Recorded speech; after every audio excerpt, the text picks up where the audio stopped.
Estamos acá de vuelta en Ágora y hoy me acompaña el médico psiquiatra Javier de la Era, con quien he venido conversando sobre la parapsicología, esa disciplina con un supuesto método científico que se encarga de estudiar supuestos poderes paranormales.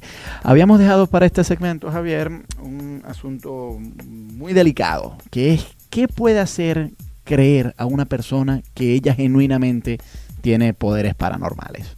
Bueno, fíjate, hay muchos fenómenos psicológicos que son anómalos, vale decir que se presentan con poca frecuencia, pero que pueden dar pie para que uno tenga este tipo de creencias. Y esto es un área legítima de investigación en la psicología contemporánea. De hecho, hoy en día se le tiende a llamar psicología anomalística, para distinguirse de lo que se llamaba parapsicología. Bueno, claro, a mí muchas veces me han llamado y yo he dicho, ese es seguro mi mamá, y cuando atiendo es mi mamá. No, por supuesto, y es una de las experiencias más comunes. O estoy pensando en alguien en ese momento, oye, me llega un mensaje de texto por el celular de esa persona. Claro. Y son experiencias que aparentemente dan pie a que pensemos que existe algún tipo de contacto extrasensorial. Pero en realidad no hay evidencia de que esto sea así, por una razón muy sencilla, pero que es muy difícil de creer. Las coincidencias pasan. Claro. No, y que nosotros tenemos, quizás por razones evolutivas, un sesgo de confirmación. Es decir, nosotros tenemos muchísimo más interés en las veces que la pegamos que en las veces que nos pelamos. Otra cosa. Y claro, entonces puede ser que ha habido muchísimas veces que yo he pensado en personas y que cuando me llaman no son esas personas las que me llaman en las que yo estoy pensando. Pero claro, yo siempre voy a recordar las veces que la llamada coincide con mi pensamiento, ¿no? Sin caer en cuenta que a lo mejor eso es apenas un 1% de las veces, ¿no? O menos incluso. No, por supuesto. Y fíjate que nuestro proceso cognitivo, nuestros procesos cognitivos, nuestro cerebro, pues está diseñado para procesar información y encontrar un sentido, incluso cuando la información es totalmente aleatoria. Todos han tenido la experiencia de ver una nube y, por ejemplo, ver que forma la imagen de un animal o que forma otra imagen. Sí, o la Virgen María en panes. En realidad la nube no tiene ninguna forma específica, pero nuestro cerebro pues trata de conectar los puntos y trata de crear un sentido. Lo mismo ocurre cuando pasan este tipo de fenómenos. Nuestra primera inclinación es quererles dar un sentido, querer ver una conexión de sentido. Pero en realidad no hay necesidad de postular fuerzas extrañas, no hay necesidad de postular este tipo de fenómenos extraños cuando un simple análisis de lo que está ocurriendo puede revelar que se trata de una casualidad o puede revelar que se trata de algún otro tipo de fenómeno psicológico normal. Claro. Vamos a hablar, que no hemos tocado el tema aún, el otro tipo de fenómenos que Rhine quiso investigar, que es la psicoquinesis, es decir, la supuesta capacidad de la mente para ejercer influencia sobre los objetos físicos. ¿Cómo llevó a cabo Rhine experimentos para poner a prueba esta supuesta habilidad? Bueno, fíjate, la historia es curiosa. A Rhine se le aproximó un apostador profesional y el apostador le dijo que él estaba convencido de que él podía influenciar cómo caían los dados en la mesa de juego. Pues Rhine se interesó por esto y empezó a hacer estudios parecidos a los de las cartas con dados, tirándolos miles de veces y tratando de hacer que sujetos influenciaran el resultado estadístico que aparecía al final. Como pasó con la habilidad sí, pues los resultados parecían mostrar cierto nivel de significancia, pero mucho menos que lo que obtenía con las cartas. Aquí sí había una diferencia muy, muy marcada. Pero volvemos al mismo problema. Esto cuando se trató de replicar no arrojaba mayor significancia estadística. En los años 60 y 70, toda esta investigación de la psicoquinesis dio un salto a la fama con el fenómeno de Uri Geller y de otros personajes que aparecieron en los medios de comunicación y que eran aparentemente capaces de doblar metales, doblar cucharas, alterar el movimiento de una brújula o incluso producir cambios físicos como cambiar la tasa de emisión de partículas por materiales radioactivos u otros fenómenos semejantes. ¿Cuál es el problema? Pues el problema es el mismo que ocurrió con los sujetos de Rhine cuando llegaban los magos profesionales. Pues en la presencia de un sujeto, de una persona entrenada en las técnicas elementales de ilusionismo, pues ninguno de estos fenómenos se producía. Solamente se producían ante gente que no estuviera enterada de cómo lo haría un mago profesional. Entonces esto pues arrojó una sustancial duda sobre estos fenómenos. Hay algunos fenómenos que no son estrictamente paranormales, pero que los psicólogos, los parapsicólogos los han invocado como evidencia de que cosas extrañas ocurren.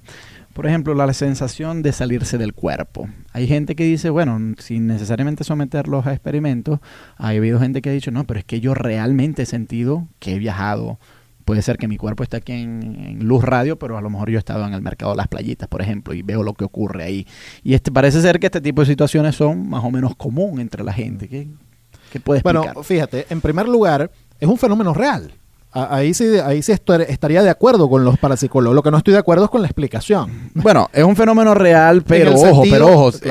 Si tú estás aquí y tú dices que tú tienes una experiencia fuera del cuerpo y que viajaste a las playas y que tú no viste realmente lo que está ocurriendo allá, porque tú desde aquí no tienes la capacidad de decirme a mí de qué color es el toldo que está en la avenida X del mercado de las playitas, y ese es el punto, Gabriel. O sea, la experiencia es una experiencia que llamamos los psiquiatras y los investigadores una experiencia disociativa, en la que aparentemente mi yo se separa, mi conciencia se separa de mi cuerpo. Es una experiencia anormal que ocurre en algunas personas bajo ciertas circunstancias y que se puede reproducir en el laboratorio de investigación. Ahora, otra cosa es que realmente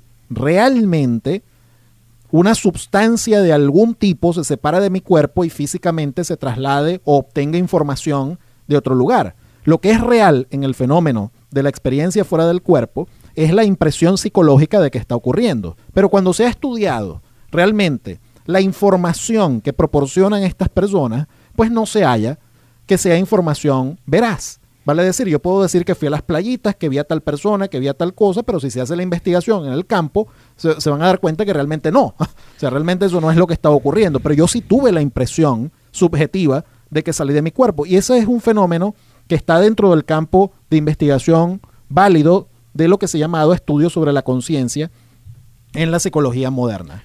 Ya casi nos tenemos que ir, Javier, pero una última pregunta que yo creo que amerita hacer acá. ¿Deben cerrarse los laboratorios de parapsicología? ¿Vale la pena seguir sometiendo a poblaciones a pruebas parecidas a las de Rhine y los experimentos Ganzfeld si ya van varias décadas y los experimentos no se replican? Es decir, ¿cuándo debemos abandonar esto?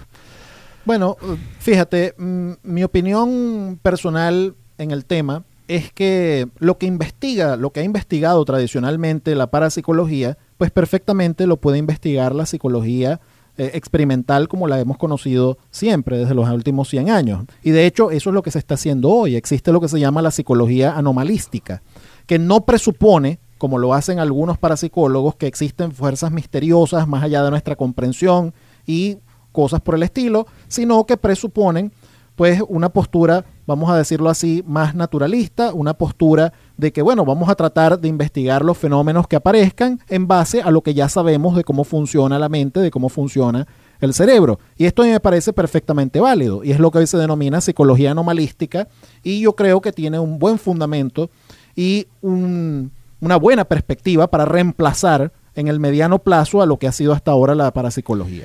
Bueno, de todas maneras, que yo sepa, acá en nuestro país no hay laboratorios de parapsicología. Hay muchas pseudociencias, pero que no han pretendido sistematizarse como si lo intentó hacer la parapsicología. Y por más que yo considere que la parapsicología es una disciplina que no nos lleva a ninguna parte, sí estoy dispuesto a reconocer y a darle el crédito de que procuró darle un cariz científico de forma responsable. O sea, como te decía, yo creo que Rhine, a diferencia de Uri Geller, lo hizo de buena fe y fue un hombre que realmente quiso buscar la verdad. Quizás fue ingenuo, quizás se le pasaron algunas cosas, pero la intención de realmente descubrir el mundo tal como es, estaba ahí.